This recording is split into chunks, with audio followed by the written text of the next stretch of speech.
mas malayo ka pa rin kaysa sa mga hindi kailanman nagsimula.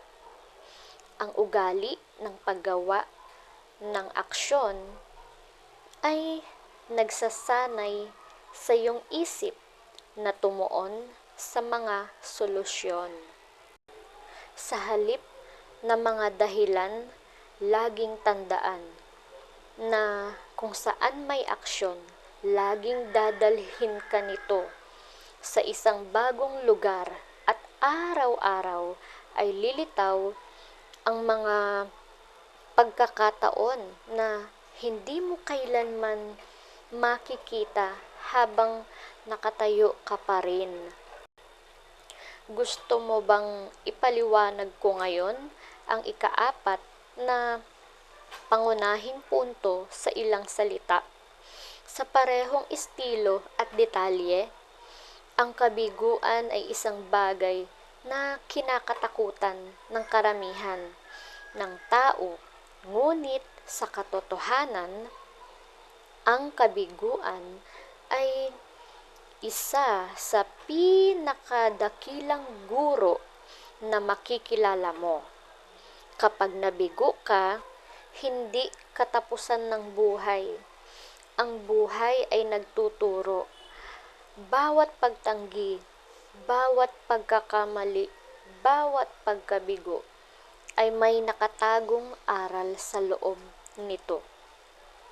At kung mayroon kang pasensya at tapang na matuto mula dito, magiging mas malakas at mas matalino ka.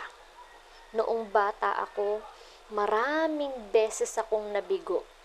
Nabigo ako sa aking mga extra exam, tinanggihan ako sa mga trabaho, kahit na dumating ang KFC sa aking lungsod. Sa 24 na tao, 23 ang tinanggap at ako lang ang tinanggihan. Sa sandaling yon, nakaramdam ako ng kahihiyan at pagkabigo. Ngunit sa pagbabalik tanaw, ang mga pagkabigong iyon ang naghanda sa akin para sa hinaharap. Kung wala ang mga pagkabigong ito, hindi ko sana nade-develop ang katatagan na wala ako noon. Hindi ko sana naitayo ang Alibaba. Ang pagkabigo ay nagpapahinahon sa iyo kapag nagtagumpay ka. Maaari mong isipin na ikaw ang pinakamatalinong tao sa silid. Ngunit ang pagkabigo ay nagpapaalala sa iyo na mayroon kang marami pang matututunan kaysa sa ibang tao. Mayroon kang marami pang matututunan kaysa sa ibang tao. Ang pagpapakumbabang ito ang nagpapanatiling bukas sa iyong isipan. At ang bukas na isipan ay isang lumalagong isipan. Ang mga taong hindi nakakaranas ng pagkabigo ay madalas na nagiging mayabang at ang kayabangan ay bumubulag sa kanila sa realidad. Ngunit ang mga nabibigo at bumabangon muli ay maaaring matuto ng karunungan. Ang tagumpay lamang ay hindi makakatulong. Ang pagkabigo ay nagtuturo ng pasensya dahil nangangailangan ng panahon upang makabangon. Nagtuturo ito ng paglutas ng problema dahil pinipilit ka nitong tanungin, ano ang mali? Ano ang maaring maging mas mahusay? Ang bawat pagkabigo ay nagdaragdag ng isang layer ng karanasan. At ang karanasan ay mas mahalaga kaysa sa teorya. Maraming tao ang natatakot sa kabiguan, kaya wala silang ginagawa. Nananatili sila sa kanilang comfort zone dahil ayaw nilang mapahiya o mapuna. Ngunit ang pag-iwas sa kabiguan ang pinakamabilis na paraan upang maiwasan ang tagumpay. Kung hindi ka kailanman nabigo, ibig sabihin ay wala kang sinusubukang bago. Hindi mo itinutulak ang iyong mga limitasyon. Hindi ka lumalago. Ang kabiguan ay tanda na ikaw ay gumagalaw, na ikaw ay nag-e-explore ng hindi kilalang teritoryo. At sa teritoryong iyon, natutuklasan mo ang mga bagong kasanayan, mga bagong oportunidad, at mga bagong lakas sa loob ng iyong sarili. Ang mga taong nagtatagumpay ay hindi kailanman nabibigo. Sila ang mga nabibigo ng maraming beses, ngunit hindi sumusuko. Kapag tinatrato mo ang kabiguan bilang isang guro, nagbabago ang iyong pananaw. Sa halip na sabihin, ako ay nabigo, sasabihin mo, ako ay natuto. Sa halip na sabihin, ito na ang katapusan, sasabihin mo, ito ang simula ng isa pang landas. Ito ang kaisipan na naghihiwalay sa ordinaryo mula sa pambihira. Isipin ang bawat pagkabigo bilang isang pagsubok. Tinatanong ng buhay kung gaano ka kaseryoso sa iyong pangarap. Susuko ka ba o magpapatuloy? Ang mga sumusuko ay hindi kailanman matutuklasan kung gaano sila kalapit sa tagumpay. Ang mga patuloy na nagpapatuloy ay nakatanto na ang pagkabigo ay hindi isang pader. Ito ay isang batong tuntungan. Ang pagkabigo ay naghahanda sa iyo para sa mas malalaking responsibilidad.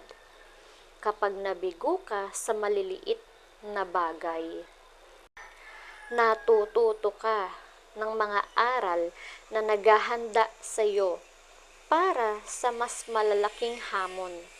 Kung magtatagumpay ka lamang sa maliliit na bagay, maaaring wala kang lakas na harapin ang malalaking hamon kapag dumating ang mga ito.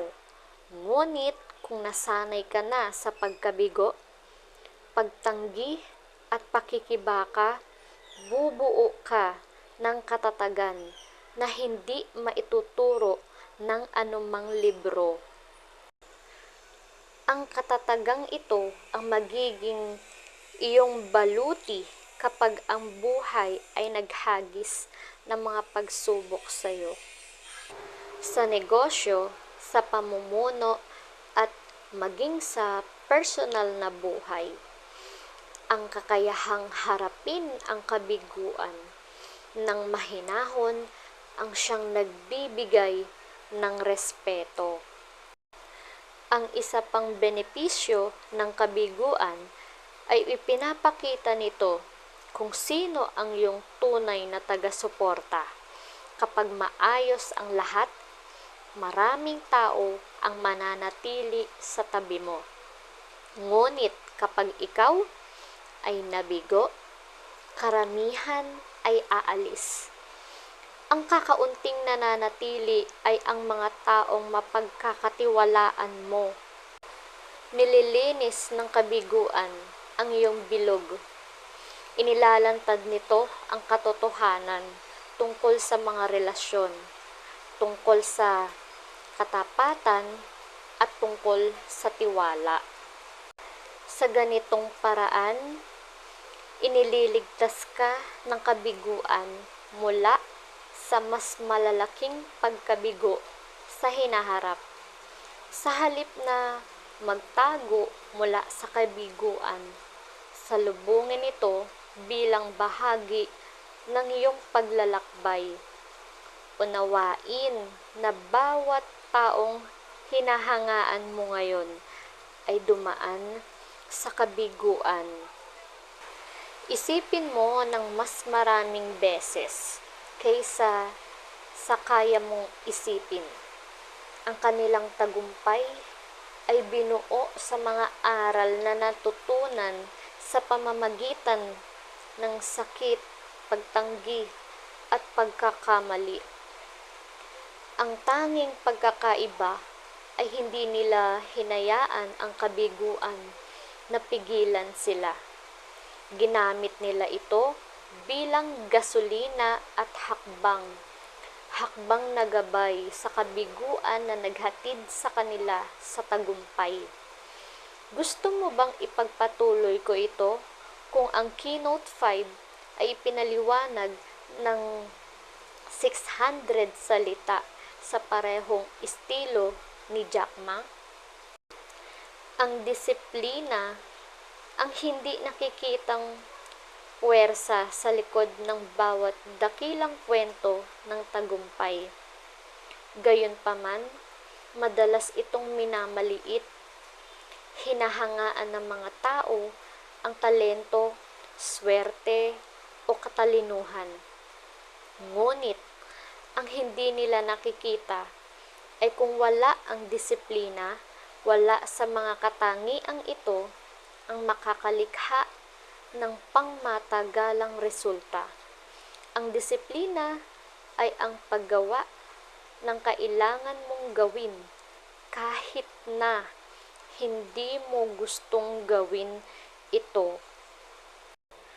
Ito ay ang kakayahang manatiling consistent kapag ang iba ay sumusuko. Ang kakayahang maghanda kapag walang nakatingin, at ang kakayahang patuloy na sumusulong kapag ang pagkasabik ay wala na. Ang mga oportunidad ay nasa lahat ng dako, ngunit tanging ang mga disiplinadong tao lamang ang makakakilala at makakahuli sa kanila, dahil lagi silang handa. Noong bata pa ako, hindi ako ang pinakamatalinong estudyante at hindi rin ako ang pinakamahusay. Sa katunayan, bumagsak ako sa maraming asignatura sa paaralan. Ngunit, isang bagay ang palagi kong taglay: disiplina. Kapag itinakda ko ang aking isip sa isang bagay, pinagtatrabahuhan ko ito araw-araw. Hindi ako umaasa sa motibasyon, dahil ang motibasyon ay pansamantala. May mga araw na gumigising kang motibado, may mga araw na hindi. Ngunit, ang disiplina ay hindi nakasalalay sa damdamin. Ito ay nakasalalay sa pangako. Ito ang dahilan kung bakit ang mga disiplinadong tao ay mas nakakausad sa buhay kaysa sa mga umaasa lamang sa bugso ng enerhiya. Ang tagumpay ay hindi nabubuo sa isang araw. Ito ay nabubuo sa libu-libong disiplinadong araw-araw. Ang disiplina ay lumilikha rin ng kalayaan. Maaring kakaiba ito, ngunit mas disiplinado ka, mas maraming kalayaan ang iyong makukuha. Kung disiplinado ka sa iyong kalusugan, makakamit mo ang kalayaan upang mamuhay ng walang sakit. Kung disiplinado ka sa iyong pananalapi, makakamit mo ang kalayaan upang mamuhay ng walang patuloy na stress. Kung disiplinado ka sa iyong pag-aaral, makakamit mo ang kalayaan upang umangkop sa anumang hamon. Kung walang disiplina, lagi kang bilanggo ng iyong masasamang gawi. Ngunit sa disiplina, kontrolado mo ang iyong buhay at iyong kinabukasan. Ang dahilan kung bakit lumilikha ng mga oportunidad.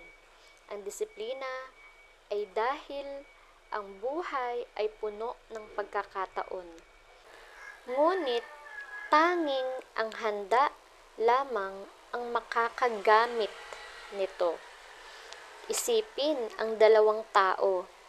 Ang isa ay patuloy na naghahanda, pagbuo ng mga kasanayan at pagsasanay ng disiplina araw-araw. Ang iba ay gumigising lamang kapag kumakatok ang oportunidad. Kapag dumating ang oportunidad, ang taong may disiplina ay handang sunggaban ito. Habang pinapanood ng iba itong lumipas. Maraming tao ang tinatawag itong swerte. Ngunit ang swerte ay simpleng pagtatagpo ng paghahanda at oportunidad. Ang disiplina ang naghahanda sa iyo at ang paghahanda ang nagbibigay sa iyo ng swerte. Isa pang katotohanan tungkol sa disiplina ay pinoprotektahan ka nito sa mahihirap na panahon. Kapag mahirap ang buhay, susubukan ng iyong mga emosyon na kontrolin ka. Takot, katamaran, at pagdududa ay bubulong sa iyong tenga na nagsasabing sumuko ka. Ngunit kung nakapagtayo ka na ng disiplina, hindi mo kailangang pakinggan ang mga tinig na yon. Ipagpatuloy mo ang iyong gawain. Magpatuloy ka sa iyong pagsisikap. At kalaunan, ang mahirap na panahon ay lilipas. Ang disiplina ay parang isang matibay na angkla na nagpapanatili sa iyo ng matatag sa bagyo. Kung wala ito, ikaw ay parang isang maliit na bangka na itinutulak ng bawat alon. Mapananatili ang iyong direksyon gaano man kalakas ang bagyo. Nagtatayo rin ng respeto ang disiplina. Maaring hindi ka respetuhin ng mga tao dahil sa iyong talento. Dahil ang talento ay natural. Ngunit rerespetuhin ka nila dahil sa iyong disiplina. Dahil ang disiplina ay pinaghihirapan. Ang iyong koponan, ang iyong mga kasamahan, at ang iyong pamilya ay magtitiwala sa iyo kapag nakita nila ang iyong pagiging consistent. Alam nila na kung mangako ka sa isang bagay, susunod ka at tutuparin mo ito. Ang tiwalang ito ay nagbubukas ng mga pinto para sa pamumuno, para sa mga oportunidad at para sa paglago. Sa huli, binabago ng disiplina ang iyong pagkakakilanlan. Sa bawat pagkakataong tutuparin mo ang pangako sa iyong sarili, pinapalakas mo ang iyong paniniwala sa kung sino ka. Kung sasabihin mong gigising ako ng maaga at gagawin mo ito, magsisimula kang makita ang iyong sarili bilang maaasahan. Kung sasabihin mong may matututunan akong bago ngayon at susundin mo ito, magsisimula kang makita ang iyong sarili bilang isang nag-aaral. Ang pagkakakilanlang ito na nabuo sa sarili ay makapangyarihan dahil ang mga tao ay kumikilos ayon sa kung paano nila nakikita ang kanilang sarili. Hinuhubog ng disiplina hindi lamang ang iyong mga gawi, kundi pati na rin ang iyong pagkatao, at ang iyong pagkatao ang humuhubog sa iyong kapalaran.